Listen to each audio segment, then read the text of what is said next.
tanganmu, ini janjiku, senap hidupku untukmu. Kau mengaku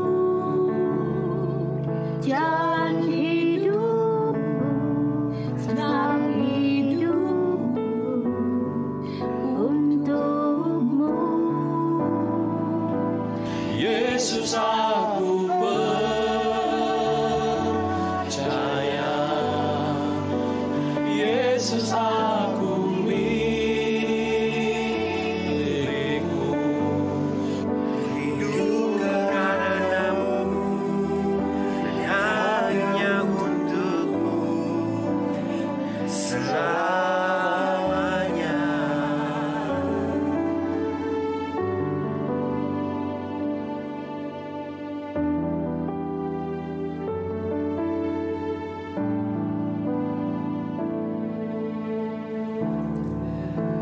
Kemanapun ku bersamamu, lewat suka dan duka, ku kan hidup dalam jalanmu dengan janjimu selamanya. Yesus, aku percaya. Yesus, aku milikmu. Ku hidup karenamu dan hanya untukmu. Yesus, aku percaya. Yesus, aku milikmu.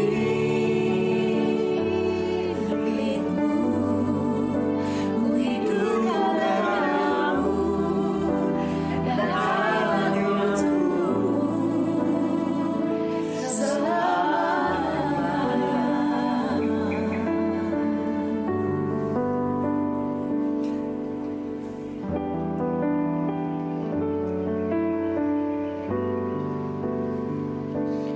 Ku menyembahmu,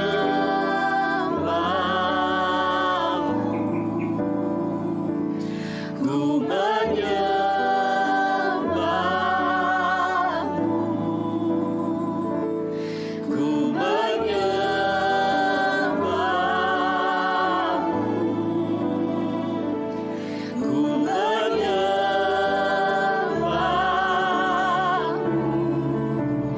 Yesus, aku percaya.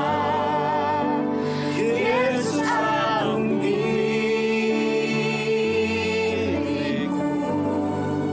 Ku hidup karenamu dan hanya untukmu. Yesus, aku percaya. Yesus, aku milikmu. Ku hidup karenamu dan hanya untukmu selamanya. Ku hidup karenamu dan hanya untukmu selamanya. Ku hidup karenamu dan hanya untukmu selamanya. Shalom Bapak Ibu Saudara yang dikasihi oleh Tuhan, bagaimana kabarnya? Saya percaya setiap kita ada di dalam kondisi yang luar biasa karena anugerah Tuhan melimpah atas kehidupan kita. Kembali kita beribadah di rumah saja ya. Hari ini saya akan menyampaikan satu tema yang sederhana, tetapi saya percaya bahwa ini menjadi sesuatu yang sangat penting di dalam kehidupan kita sebagai orang percaya. Ya, tema ini saya beri judul bertekun dalam firman Allah. Minggu yang lalu kita sudah mendengar tentang bagaimana kita harus ada di dalam kelompok pemuritan. Kalau kita ingin memiliki murid, maka kita harus dimuridkan dulu, ya. Jadi setiap orang harus menjadi murid, tapi juga harus memuridkan dan juga harus memiliki teman, peer atau kompaknya. Nah, hari ini untuk melengkapi kita sebagai orang-orang yang memiliki kelompok-kelompok pemuritan, firman Tuhan menjadi sesuatu yang sangat penting sekali ya di dalam proses perjalanan iman kita. Satu hari ya, seorang penginjil terkenal yaitu Billy Graham ditanya oleh seseorang, bagaimana supaya kita bisa memiliki kehidupan rohani yang kuat. Ya. Billy Graham menjawab, ada 3 kuncinya. Yang pertama, baca Alkitab.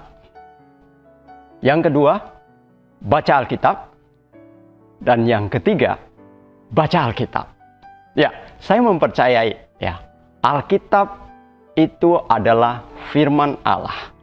Ketika kita memiliki waktu untuk kita membaca dan merenungkan firman Allah, berarti kita sedang menyisihkan waktu kita untuk kita juga bergaul dengan Allah itu sendiri. Ya, sebab kitab Yohanes 1 ayat yang pertama berkata, pada mulanya adalah firman, firman itu bersama-sama dengan Allah, dan firman itu adalah Allah.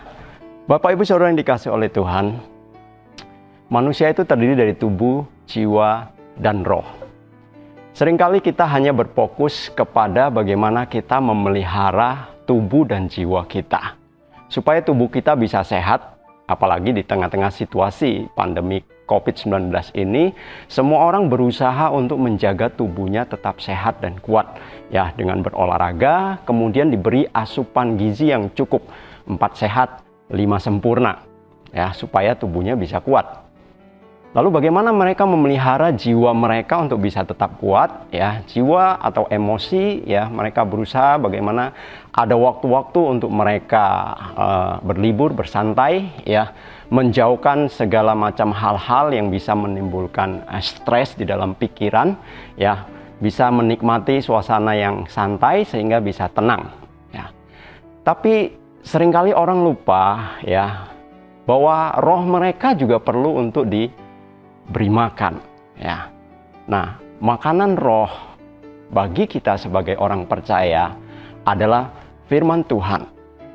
Kalau roh kita diberi makan firman Tuhan sama seperti tubuh dan jiwa kita, maka roh kita akan bertumbuh dan menjadi kuat. Mungkin Bapak Ibu pernah mendengar cerita atau ilustrasi yang berkata, jika anjing hitam bertarung dengan anjing putih, ya, kira-kira siapa yang akan menang dalam pertarungan tersebut? Ada yang menjawab, oh tentunya anjing hitam, ya, karena anjing hitam kan lebih sangar, ya. Ada yang jawab, ya anjing putih dong yang menang, ya, karena anjing putih itu kan baik hati, biasanya yang baik itu yang menang, ya, yang hitam jahat pasti kalah, ya. Hari ini saya katakan tergantung anjing mana yang dirawat dan diberi makan dengan baik sehingga dia menjadi kuat. Jika anjing hitam yang dirawat dengan baik, diberi makan yang cukup, maka dia akan sehat, dia akan kuat, maka dia akan memenang pertarungan tersebut. Sebaliknya jika anjing putih yang dirawat dan dipelihara, diberi makan dengan cukup dan menjadi kuat, maka anjing putihlah yang akan memenangkan pertarungan tersebut. Di dalam kehidupan kita sebagai manusia-manusia rohani juga seperti itu. Benar apa yang dikatakan oleh Billy Graham, jika engkau ingin memiliki kehidupan rohani yang kuat, maka engkau harus memberi makan rohmu, yaitu beri makan dengan membaca, merenungkan firman Tuhan. Tidak ada cara yang lain, ya, yang lebih efektif selain daripada perenungan akan firman Tuhan. Bapak Ibu Saudara yang dikasihi oleh Tuhan, mari kita buka di dalam kitab Mazmur, pasalnya yang ke-119 ayat yang ke-97. Mazmur 119 ayat yang ke-97. Betapa ku cintai Tauratmu, aku merenungkannya sepanjang hari. Ya. Daud menulis, bahwa betapa dia mencintai Tauratnya Tuhan, betapa dia mencintai firman-Nya Tuhan. Bukan hanya sekedar dia berkata dia mencintai firman Tuhan, tetapi dia berkata, aku merenungkannya sepanjang hari. Wow. Mungkin Bapak Ibu bertanya, bagaimana kita merenungkan sepanjang hari? Bukankah kita memiliki aktivitas lain, saya harus bekerja, saya harus melakukan ini, harus melakukan itu. Bagaimana bisa sepanjang hari untuk merenungkan firman tersebut? Tunggu dulu Bapak Ibu Saudara dikasih oleh Tuhan. Yang menulis ini adalah Daud. Daud bukanlah seseorang yang kurang pekerjaan. Daud itu adalah seorang raja yang otomatis ada begitu banyak kesibukan yang harus dia lakukan. Dia mengurus satu bangsa. Tetapi itu tidak menjadi alasan untuk dia tidak merenungkan firman Allah. Bahkan dikatakan merenungkannya sepanjang hari. Nah, kalau kita lihat kata merenung itu berasal dari bahasa asli yang ditulis dalam bahasa Indonesia, itu hagah, atau kalau dibaca itu haugau, itu artinya merenung itu artinya membayangkan, bergumam, atau berbisik-bisik, atau komat kamit. Jadi siapa sih yang tidak bisa melakukan namanya bergumam?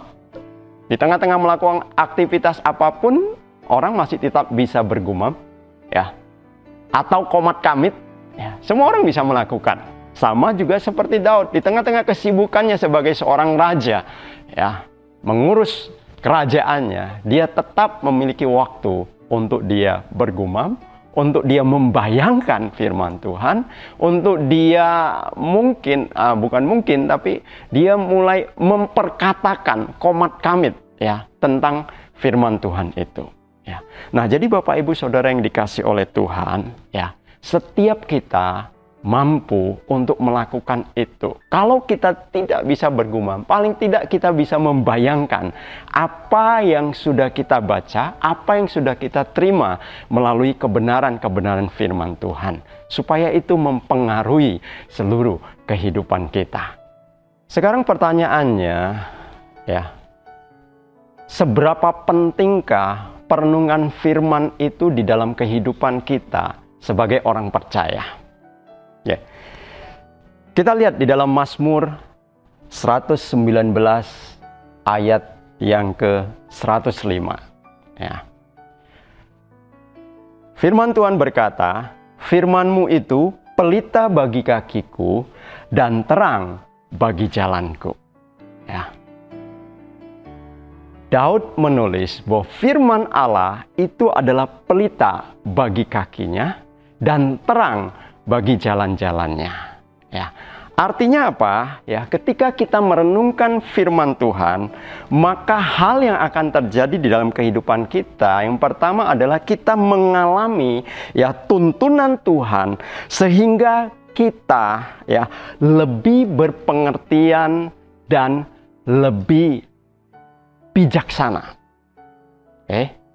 Semakin banyak kita merenungkan firman Allah, maka jalan-jalan kita, kehidupan kita akan dituntun oleh Tuhan. Sehingga ketika menghadapi apapun dalam hidup kita, kita lebih memiliki pengertian dan lebih bijaksana di dalam kita menghadapi atau memutuskan sesuatu dalam kehidupan kita.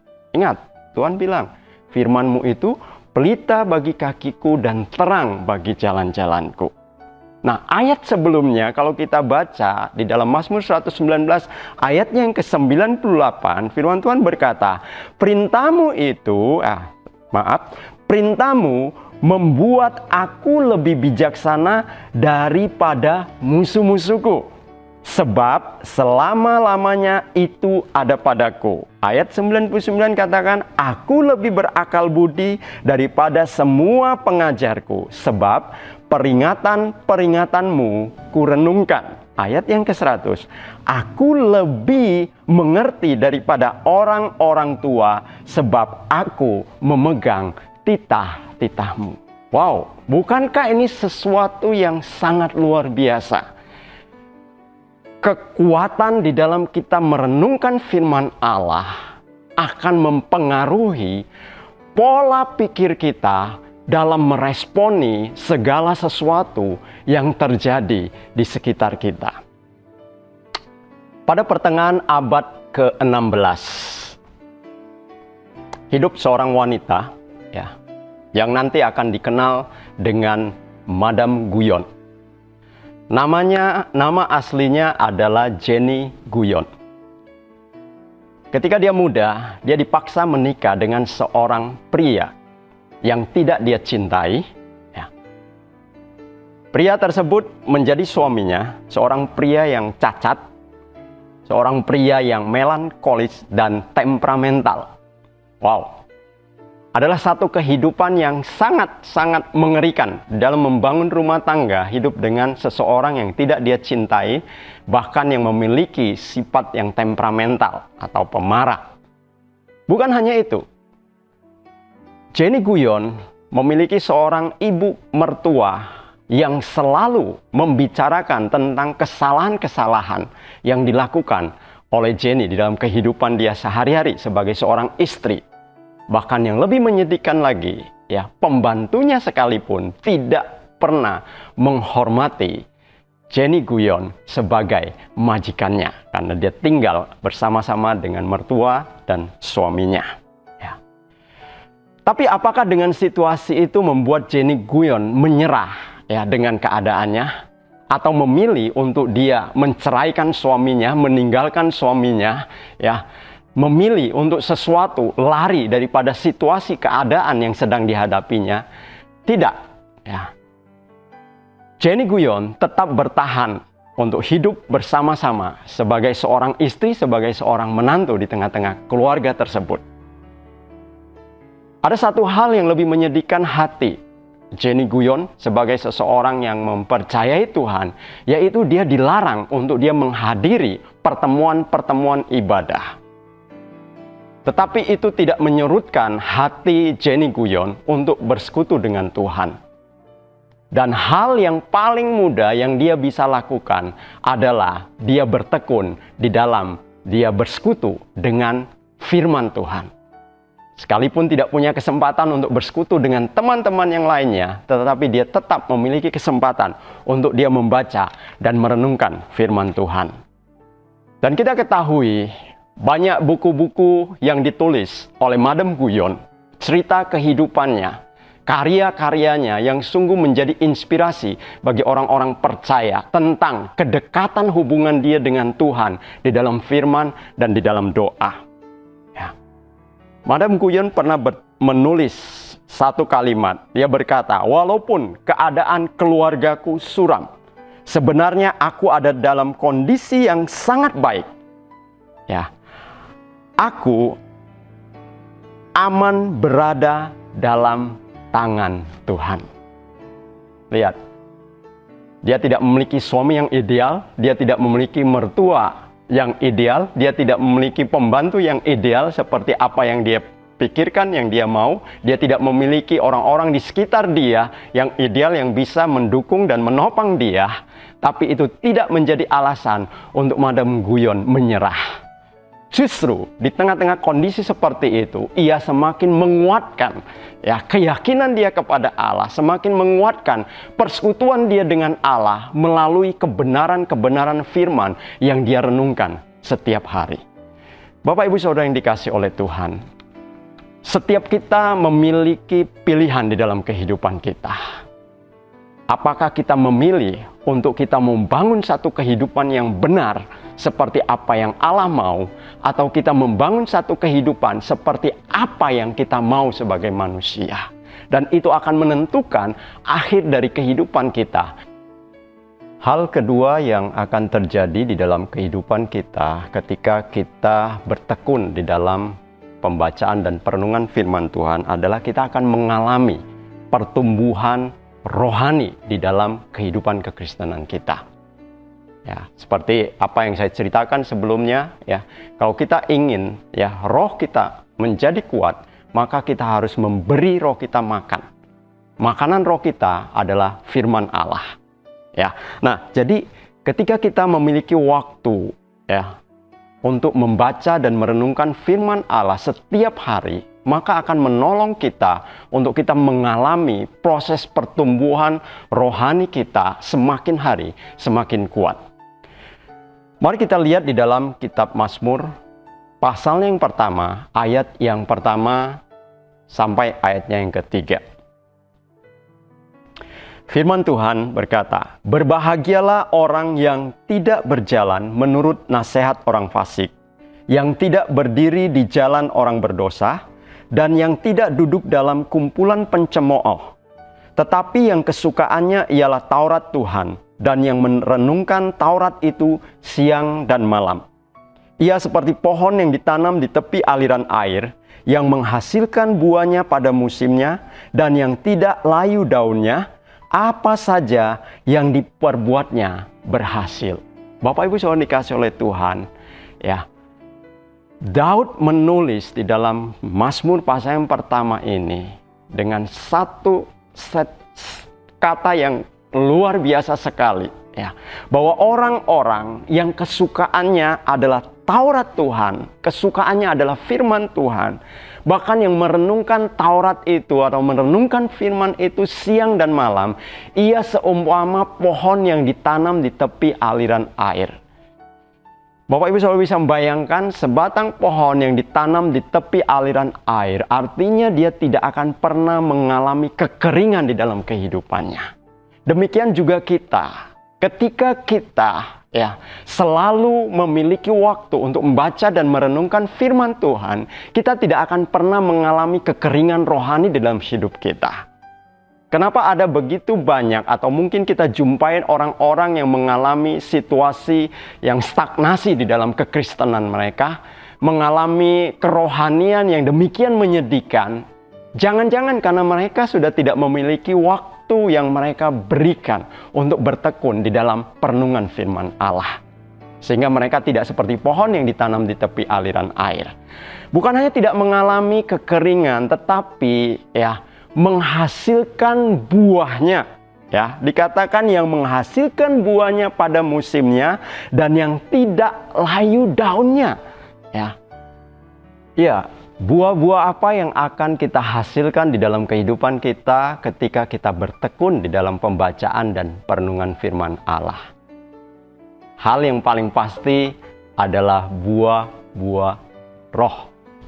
Seperti yang tertulis di dalam Galatia 5 ayat 22 dan 23. Nah, mari kita buka Galatia 5 ayat 22 dan 23. Saya akan bacakan untuk Bapak Ibu Saudara semua. Dikatakan, "Tetapi buah roh ialah kasih, sukacita, damai sejahtera, kesabaran, kemurahan, kebaikan, kesetiaan, kelemah lembutan, penguasaan diri. Tidak ada hukum yang menentang hal-hal tersebut."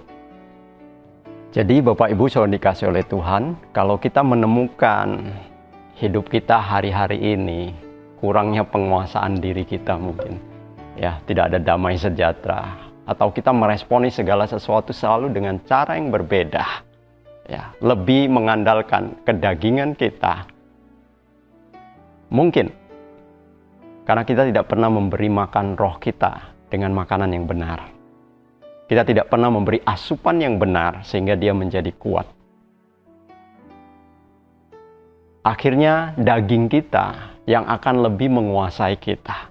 Kita lebih menuruti apa yang menjadi kehendak, keinginan daging kita daripada keinginan daripada roh kita. Sehingga kita meresponi segala sesuatu juga dengan sikap yang berbeda. Hari ini kalau kita ingin membangun kembali roh kita supaya dia menjadi kuat dan dia harus berkuasa atas kedagingan kita, maka kita harus mulai kembali untuk membangun hari-hari kita di dalam ketekunan membaca dan merenungkan firman Allah.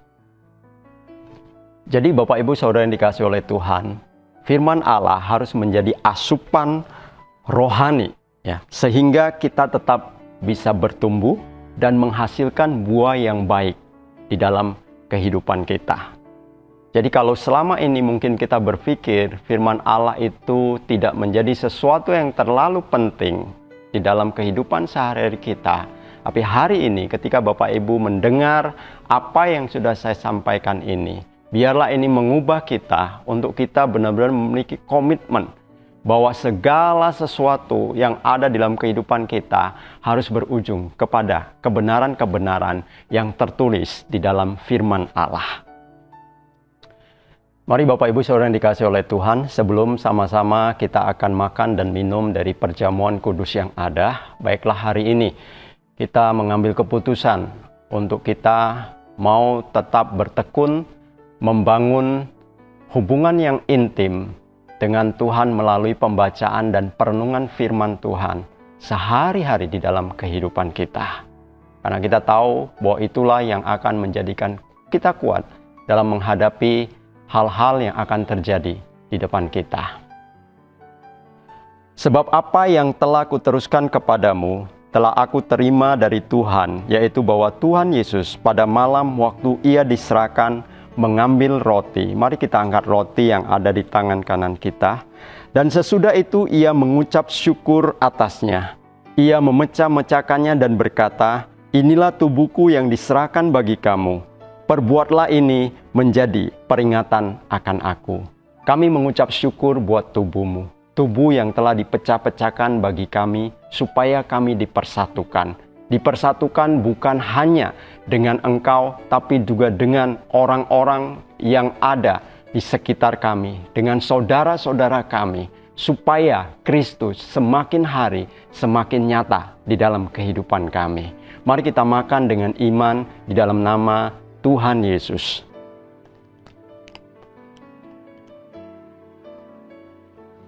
Demikian juga ia mengambil cawan sesudah makan. Mari kita angkat cawan di tangan kanan kita. Lalu berkata, cawan ini adalah perjanjian baru yang dimateraikan oleh darahku. Perbuatlah ini setiap kali kamu meminumnya, menjadi peringatan akan aku. Kami mengucap syukur buat darah-Mu. Darah Kristus yang telah dicurahkan, yang telah membasuh setiap dosa dan kesalahan kami, bahkan yang telah membasuh setiap sakit penyakit kami, sehingga kami menjadi sembuh. Biarlah ketika kami meminumnya, mengingatkan kami bahwa persekutuan kami dengan Engkau di dalam pembacaan dan perenungan firman Allah menjadi bagian yang penting untuk kami tetap bisa ada di dalam kasih karunia-Mu. Kami bersyukur untuk darah-Mu. Mari kita minum dengan iman di dalam nama Tuhan Yesus. Kita bersyukur untuk setiap pengorbanan yang telah Yesus lakukan atas kehidupan kita. Tubuh dan darahnya yang telah dikorbankan dan dicurahkan bagi kita sebagai bentuk kasih yang Dia ekspresikan bahwa Dia begitu mengasihi kita. Oleh sebab itu, baiklah kita juga hari lepas hari boleh semakin mengasihi Dia lebih dari apapun yang ada di dalam kehidupan kita. Salah satu ekspresi yang paling mudah untuk menyatakan kasih kita kepada Dia adalah ketika kita menyediakan waktu-waktu kita untuk membaca dan merenungkan setiap kebenaran-kebenaran yang tertulis di dalam firman-Nya. Kami mengucap syukur buat hari ini Tuhan, bahwa Engkau Allah yang luar biasa atas kehidupan kami. Dan kami mau mengasihi Engkau lebih dari apapun yang ada di dalam kehidupan kami. Di dalam nama Tuhan Yesus kami berdoa. Amin.